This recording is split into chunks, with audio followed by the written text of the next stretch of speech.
जय जगन्नाथ बंधुगण, आपण मानक मोर चैनल को स्वागत। बंधुगण 24 जून 2024 सोमवार आषाढ़ मासर प्रथम सोमवार पड़ापी जाऊँगी। आउ बंधुगण जदि आपणकर जीवन में बहुत कष्ट अच्छा आपण जीवन में बहुत चिंतार रोचंती तेबे आपण महादेवंकर शिवलिंग चढ़ा जाउथिबा बेलपत्र किछि छोट छोट उपाय गुड़िक करने देखंतु। एही उपायटी को करने द्वारा आपणक घरर कष्ट समस्या गुड़िक तुरंत दूर होइजिवो। बंधुगण बहुत ध्यानर सहित आपण एही भिडियोटी को निश्चय देखंतु एवं सुनंतु कि आपणको एही उपायटी केउं दिन एवं किपरि आउ केउं समय रे आपणको करिवार अछि ताहा मध्य आपण एही वीडियो माध्यम रे जानि परिबे। तेबे बंधुगण आपणको प्रथम उपायटी करिबा पई केवल आपणको गोटिए बेलपत्रर आवश्यकता पड़िबो। गोटिए बेलपत्रु अधिक बेलपत्र आपणको आवश्यक पड़िबो नाही। तापरे आपण सही बेलपत्रटी को नहीं संपूर्ण रूप से स्वच्छ होई आपण प्रभु महादेवंकर मंदिर को जातु। आउ जदि आपण महादेवंकर मंदिर को जाई परिबे नाही तेबे सेथिपाई मध्य आमे आगको उपाय जणाइबु जे किपरि आपण एही उपायटी को महादेवंकर मंदिर को न जाई मध्य करि परिबे। हेले प्रथमे आपण जानतु जे आपण मंदिर को जाई किपरि एही उपायटी को करिवे ताहा आपण सर्वप्रथमे जानि नियंतु। तेबे बंधुगण आपण भगवान महादेवंकर मंदिर को जिबा परे महादेवंकर शिवलिंग उपरे जेउ कलशटीए रही थाए सेही कलशरे बाबा भोलाशंकरंकर 5टी झीओंकर निवास होई थाए बा भगवान भोलाशंकरंकर 5टी पुत्रींकर निवास होई थाए। आउ महादेवंकर शिवलिंग रे महादेवंकर संपूर्ण परिवारर निवास होई थाए। सेही जेउ कलशटी रे महादेवंकर 5टी पुत्रींकर निवास होई थाए सेही 5 जण पुत्रींकर नाम हैला जया, विषहरा, समलीवारी, देवतली, देव।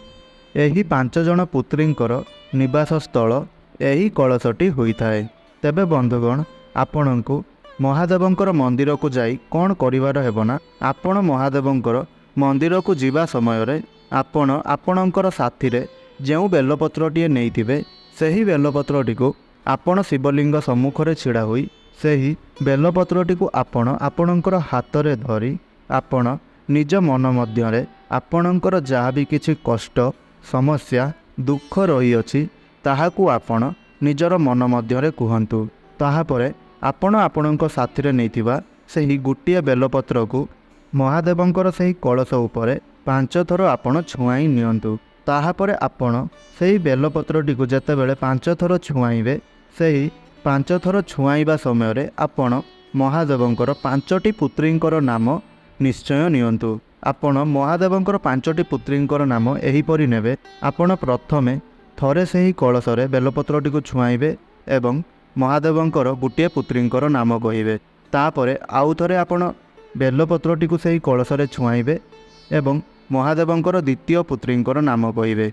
एहीपरि भाबरे आपण बेलपत्रटी को सही कलश रे 5 थर छुआइबे एवं 5 थर महादेवंकर 5टी पुत्रींकर नाम थरे थरे करी कहिबे। बेलपत्रटी को आपण 5 थर छुआई सारिबा परे बेलपत्रटी को आनी आपण महादेवंकर शिवलिंग उपरे ठीक ऊपर भागरे आपण सही बेलपत्रटी को जदि आपण रखी दियंती ताहापरे आपण आपणक जीवन में जहाँ भी किछि कष्ट समस्या इच्छा दुख दारिद्रता जहाँ भी किछि आपणक जीवन में समस्या सब रही अछि ताहा सब आपणकर धन को नहीं हेउ किंबा आपणकर बेपार को नहीं हेउ किंबा आपणकर चाकरी को नहीं हेउ आपणकर कौनसी प्रकार भी कार्य को नहीं हेउ आपण सही सब को निज मन रे आपण स्मरण करिवे एवं ताहापरे आपण गोटिए तंबा लुटारे 1 लुटाए जल शिवलिंग रे आपण अर्पण करिवे।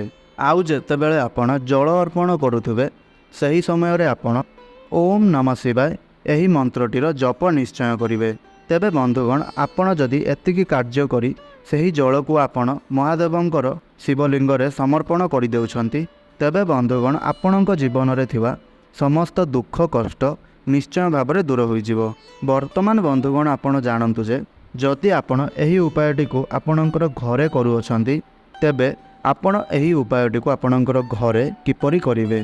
बंधुगण आपणक गृहर ठाकुर घरे तो ଭଗବାନ ଭୋଳାଶଙ୍କରଙ୍କର ଶିବଲିଙ୍ଗ ନିଶ୍ଚୟ ରୂପରେ ଥିବ, ତାହା ଛୋଟ ହେଉ କିମ୍ବା ବଡ଼।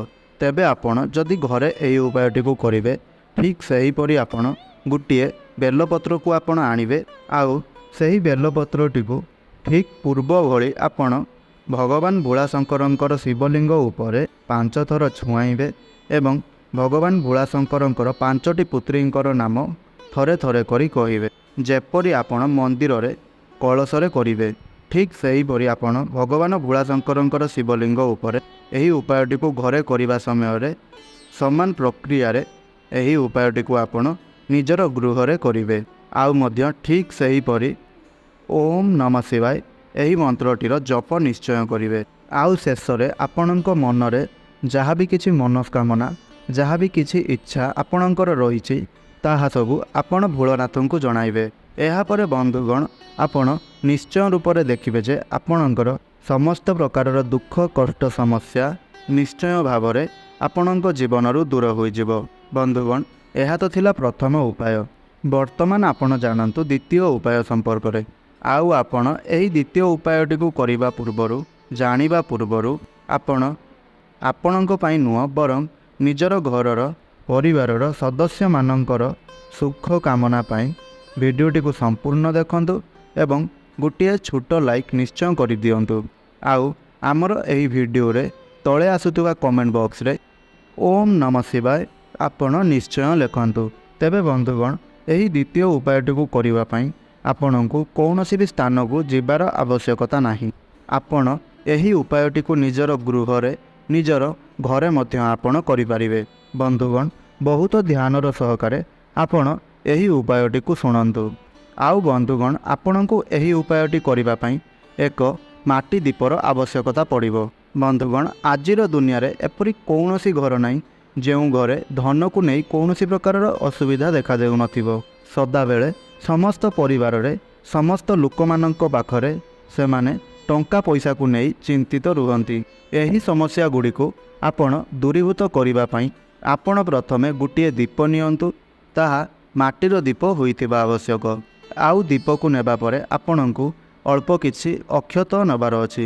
ମନେ ରଖିବେ ଯେ ଯେପରି ଚାଉଳ ଗୁଡ଼ିକ ଖଣ୍ଡ ଖଣ୍ଡ ହୋଇନଥିବ, ମାନେ ସେହି ଚାଉଳ ଗୁଡ଼ିକ ଫାଳି ଚାଉଳ ବା ଭଙ୍ଗା ଚାଉଳ ହୋଇନଥିବ।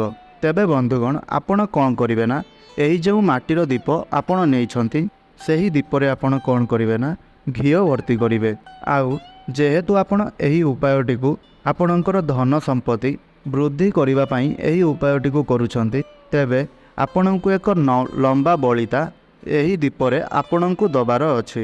ତାପରେ ଆପଣ ଏହିସବୁ ସାମଗ୍ରୀକୁ ନେଇ ଆପଣ ଆପଣଙ୍କର ଘର ପାଖରେ ଥିବା କୌଣସି ଏକ ବେଲଗଛ ପାଖକୁ ଯିବେ। ସେହି ବେଲଗଛଟି ବଡ଼ ହେଉ କିମ୍ବା ଛୋଟ ହେଉ, ସେଥିରେ କୌଣସି ଅସୁବିଧା ନାହିଁ।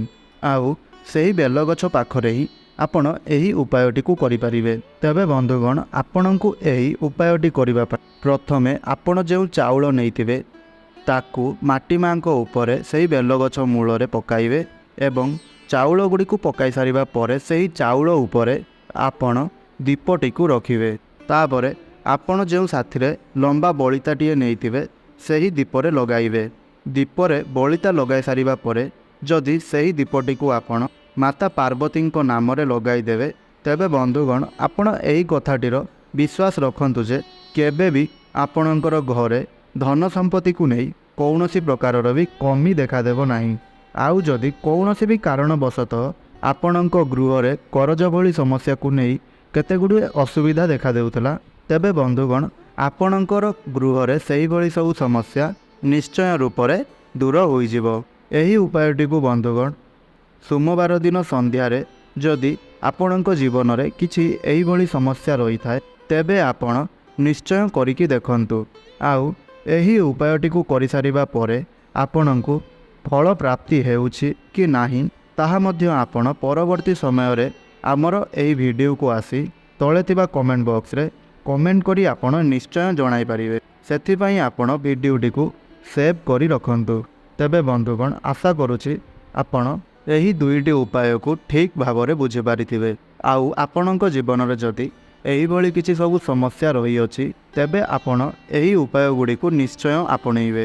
ତେବେ ଆପଣମାନଙ୍କୁ କେବଳ ଗୋଟିଏ ଛୋଟ ଅନୁରୋଧ, ଆମର ଏହି ଭିଡ଼ିଓଟିକୁ ଆପଣ ଗୋଟିଏ ଲାଇକ୍ ନିଶ୍ଚୟ କରନ୍ତୁ। ଆଉ ତଳେ ଆସୁଥିବା କମେଣ୍ଟ ବକ୍ସରେ ଓମ୍ ନମ ଶିବାୟ ହର ହର ମହାଦେବ ନିଶ୍ଚୟ ଲେଖନ୍ତୁ। ଆଉ ଯଦି ଆପଣ ଆମର ଏହି ଭିଡ଼ିଓଟିକୁ ନୂଆ ଦେଖୁଛନ୍ତି, ପ୍ରଥମ ଥର ପାଇଁ ଦେଖୁଛନ୍ତି, ତେବେ ଏହିଭଳି ପ୍ରତ୍ୟେକ ଦିନ ଭିଡ଼ିଓ ଦେଖିବା ପାଇଁ ଆମର ଏହି ଚ୍ୟାନେଲଟିକୁ ସବସ୍କ୍ରାଇବ୍ କରି ଆମର ଏହି ଚ୍ୟାନେଲ ସହିତ ଯୋଡ଼ି ହୋଇ ରୁହନ୍ତୁ। ଧନ୍ୟବାଦ।